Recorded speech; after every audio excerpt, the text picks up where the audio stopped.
Okay, we have here another integral today. We've got the integral from 3 to 11 of the square root of 2x plus 3 plus square root 4x squared plus 12x minus 40 dx. Okay, to get started, I think what I want to do with a nested radical situation, it looks like this one is going to be clearly factorable, or at least I know I can factor a 4 out of this. So let's just start with that. So if I factor out 4, this becomes on the inside x squared plus 3x minus 10. And then this thing is all going to be inside the square root. So then the 4, perfect square, we can bring it outside and we can have a 2 out front. And then x squared plus 3x minus 10, I can actually factor that as well. It's not going to be that helpful at first, but let's just do it. So if we factor this, let's see, like 5 times 2 gives me 10. I think what we want is x plus 5 times x minus 2. And the reason for me trying to factor it this way is actually what I'm thinking about is with nested radicals, what's nice is if we can make everything inside the outer radical, if we can make that a perfect square, then the whole thing is going to simplify.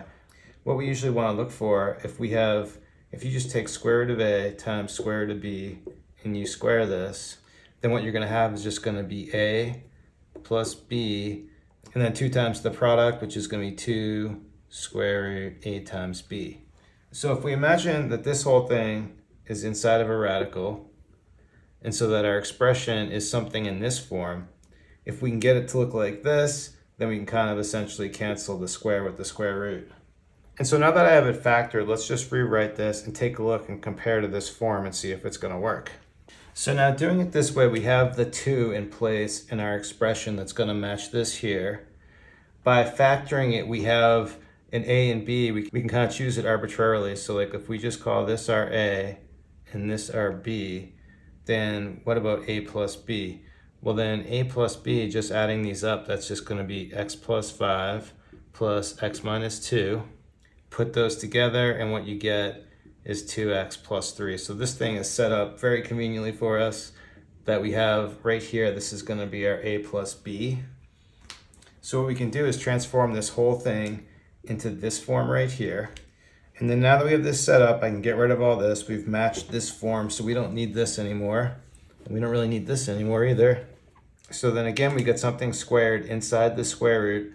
The only thing you need to be careful about with these is if you did have a minus sign there, you would have to keep an absolute value on it. You could rearrange it so you have the greater term on the left, or you could put absolute value on it. But when we're adding, everything's positive. We're not worried about it. And then from here, this is just going to be power rule. We can just kind of look at it as x plus 5 to the 1/2, x minus 2 to the 1/2. You could do a u substitution, but you don't need to, because if you take this as your u, the derivative is just going to be 1, so it doesn't matter. So we'll just go ahead and integrate it. So on the x plus 5 term, this is going to become x plus 5 to the 3/2 with a 2/3 in front. And then same kind of thing, x minus 2 3/2 times 2/3. And we're just going to need to evaluate from 3 to 11. So evaluating this, let's actually factor the 2/3 out front here. So plug in 11, 11 plus 5, 16. Square root of 16 is 4 cubed, 64 is the first piece. Then here, plug in 11, this becomes 11 minus 2, 9. Square root of 9 is 3 cubed, gives me a plus 27. Now plugging in 3, this is going to be 8 to the 3/2. I can actually break that up. I can write 8 to the 3/2 as 8 times square root of 8. We can come back and simplify more later. Here, plug in a 3. 3 minus 2, 1 to the 3/2. That's just going to be minus 1, distributing in the minus sign, of course. Then let's see what kind of simplification we can get. We have 2/3 in front. 64 plus 27 is 91 minus 1. That's going to be a plus 90. And then square root of 8 is going to be the same thing as 2 square root of 2.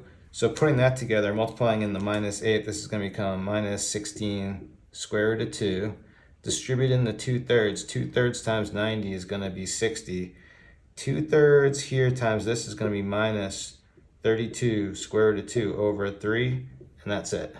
Okay, there you go. Interesting example with the nested radical. Thanks everyone for watching. Have a good day.